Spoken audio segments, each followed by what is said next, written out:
Soldiers in Egypt are using a heavy-handed assault to crush civilian protesters uprising against their rule. Once seen as an ally of the military, they have now turned on civilians, killing at least 9 and injuring more than 300. It's casting a dark shadow over what has become a slow and bloodied campaign for democracy. Joining me now is international relations expert Robert Patman. Good morning. Good morning, Tony. It looks pretty grim, doesn't it, the pictures in the last 24 hours or so?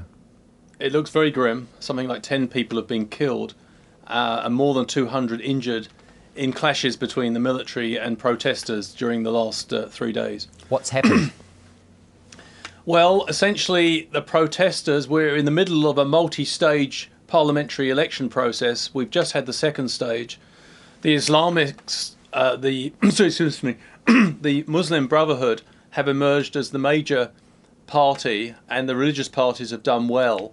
That may have made some elements of the military slightly uneasy, but at the same time, I think many protesters, and it should be stressed that most of the protesters, by the way, are not members of the Muslim Brotherhood. Most of the protesters are demanding that the military commit to relinquishing power. And this is something the military seem reluctant to do. And some people are speculating that this violence is a signal that the military are indicating is even after the parliamentary process is over, they're not going to relinquish their controlling role in Egyptian society. It should be recalled that after Mubarak stepped down in February, there was a committee led by the armed forces which took control of the country, and the military has always been the strongest institution in Egypt, and it remains one of the strongest in the Arab world. And there are signs the military are determined to dig in and, if you like, call the shots. Are the protesters also upset that the Islamic party's doing better than the liberals, the moderates?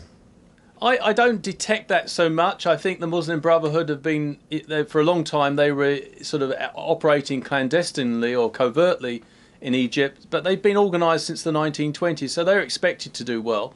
And they're also quite a broadly based party. We shouldn't, just because they're a religious party with a Muslim orientation, we shouldn't assume they're anything like Al-Qaeda or anything like that. They seem committed to parliamentary means.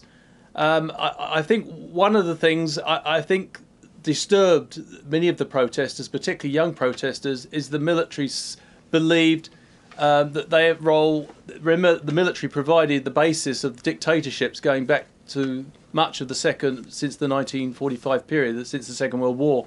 And I think there's a concern that while the military are hovering in the background, they may reserve the right to politically interfere in any government elected by the people. And all of this, I imagine, is causing a bit of a headache for America and other countries. It is. And at the end of November, when there were clashes which killed 40 people, Mr. Obama expressed his support for the democratic movement in Egypt, which I think was a signal that he was saying to the military, look, we provide $1 billion a year for you, but don't count on it if you start taking on the protesters in a systematic way.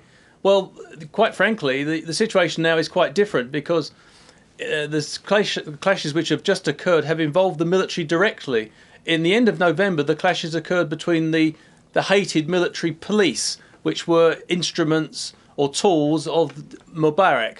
And now the military have directly got involved, and the ferocity of the exchanges has really annoyed a lot of Egyptians. It should be pointed out that unarmed women and young people generally have been subject of severe battering. 6 or 7 police military officials at a time taking on unarmed civilians and knocking them until they're hitting them until they're unconscious, and then dragging their bodies off. And this is all, of course, being captured on film. Can we just look back at the year? The Arab Spring began a year ago or so with Tunisia, then spread to Egypt and Morocco. Are these countries better off for it? I think in the long term, Tony, I think this is a dramatic step forward for the Arab world.